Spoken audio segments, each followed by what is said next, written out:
Burgundy is special, yet for many of us, while we think we know France, we either have a deep reverence for it or alternatively a bit of hesitation or misunderstanding. We've probably all shared a bottle of wine from this region over the years, or at the very least a taste of the mustard. But these things are only a part of the broader culinary tradition that is inseparable from the land itself. My name is Gordon Dreger, and I want to invite you on a journey to the place where Western notions of fine dining truly began. I've often felt that the best travel experiences aren't found on a logistical checklist. They happen when we slow down and allow a place to reveal itself on its own terms. Imagine yourself sitting in a medieval town square as the air turns crisp with the arrival of autumn. You know that the meal you're about to share is the result of 1,000 years of patient tradition. This isn't just another tour, it's a foundation for every meal you'll ever enjoy. Our path traces the roots of French cuisine from the vineyard to the market hall and finally into the kitchen. We begin our 10-day journey in Dijon, a marvel of history and heritage. We'll spend 4 nights here, enough time to allow us to truly sink into the rhythm of the city. From here, we travel south to the walled beauty of Beaune, which serves as the heartbeat of the Burgundian wine trade. We'll then trace the legendary Route des Grands Crus through the Cote de Nuits, exploring the solitary grandeur of the vineyard slopes. Our route continues through the rolling, vibrant hills of the Beaujolais region before we reach our final destination, the southern gastronomic gem of Lyon. Situated at the confluence of the Saône and Rhône rivers, Lyon is a city that rewards those who take the time to savor every bite. This is the place that the French themselves consider their gastronomic capital, and even beyond the kitchens and grand chefs, it's a city of so much more in terms of architecture and culture.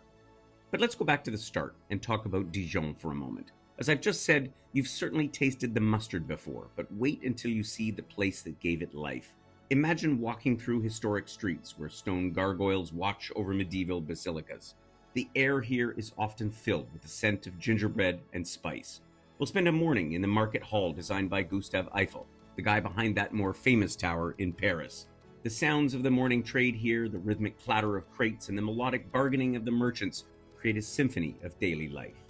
We'll take it slow in Dijon. The best sights here are the ones that require a quiet heart and a curious eye. We'll walk the Owl Trail together, following the brass plaques set into the pavement that lead us past courtyards and ancient churches. We'll visit independent counters lined with jars of traditional mustard where the sharp, earthy aroma reveals something about the Burgundian soul. One afternoon, we might visit the Musée des Beaux-Arts, the fine art museum, housed inside the Palais des Ducs, where the tombs of Burgundy's dukes lie among carved stone and tapestries. This is a city where history feels tangible, and every street corner tells a story of craftsmanship that has survived for centuries. A short train ride south brings us to Beaune. The town feels like a living record of the region's connection between craft and care. Our focus here is the Hôtel Dieu, a 15th century hospital founded on the wealth of wine merchants. You'll stand in the great hall and look up at the iconic glazed roof tiles, a mosaic of gold and ochre that has watched over the patients for 500 years. It is a striking visual landmark that reminds us of the deep historical roots of Burgundian charity and commerce. We'll continue through the narrow lanes of the town where wine shops and hidden cellars trace the town's long trade. But Beaune is about more than just wine. We'll visit a working mustard mill to see the seeds crushed and aged. The smell is unmistakable, that sharp, pungent aroma that defines the region's culinary identity. It's a connection to an ancient way of life that remains remarkably vibrant today. We don't just see the town, we meet the makers and share a moment of appreciation for a craft that has endured through the ages. After a communal lunch in town, we return to Dijon, perhaps with a better understanding of how the Dijonnais and the people of Beaune have spent centuries perfecting the flavors we enjoy today. Now we enter the centerpiece of our journey, the Côte de Nuits. This is the slope of gold, a landscape defined by solitary grandeur. We'll walk a gentle walk through the vineyards of Gevrey-Chambertin, where the only sound is the wind moving through the autumn vines. Here, the soil tells the story. You'll learn to identify the climat, those unique parcels of land that make one wine entirely different from its neighbor just a few meters away. We'll meet a producer who has worked this limestone for generations. Imagine the transition of leaving the bright autumn sun to enter a cool, damp cellar. The air is heavy with the scent of aging oak and dark fruit. You'll hear the pop of a cork and feel the silkiness of a fine Pinot Noir on your palate. It's a sensory contrast that reminds you how powerful nature can be when guided by human hands. To top it off, we'll gather in a vaulted cellar for a machon, the traditional Burgundian snack of Brochure, jambon persillé, and local cheeses, basically charcuterie. To truly understand the French heart, we must travel to Lyon. This is the gastronomic capital, a city where the mothers of Lyon, self-taught cooks, established a legacy of simple, hearty excellence. We'll spend a morning wandering the vibrant aisles of Les Halles Paul Bocuse, a temple to the senses named after one of the most famous chefs in French history. Imagine the smell of fresh-baked brioche, the sight of vibrant pink praline tarts, and the incredible variety of marble-veined Saint-Marcellin cheeses. While visiting Lyon, we'll have ample opportunity to explore the bouchons, those cozy, boisterous bistros with red check tablecloths and a soul you can feel the moment you walk in.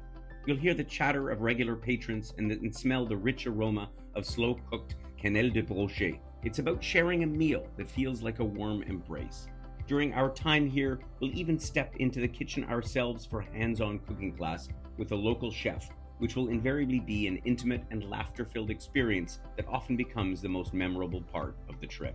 Of course, there'll be plenty of free time for you to explore at your own pace. You might choose to stroll along the Rhône or visit one of the city's many galleries and museums.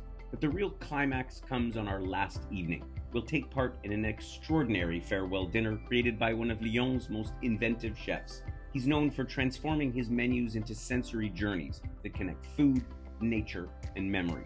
Each dish is a composition of textures and sounds: moss, stone, the scent of the forest at dusk, served in a setting that blurs the line between the kitchen and the table. It's an evening built around surprise and emotion, but I'm not going to tell you any more. The rest is all a surprise. This is travel the wheel and anchor way, thoughtfully planned, unhurried, and shared with a community of friends who enjoy the world in the same way you do. We prioritize the quality of engagement, ensuring you have the space to truly sink into the local rhythm. I hope you can join us as we explore the literal and figurative soul of Burgundy and Lyon. If you haven't done so already, click the link in the description box below to check out the webpage and download our full e-brochure. I hope you'll join us for this culinary adventure.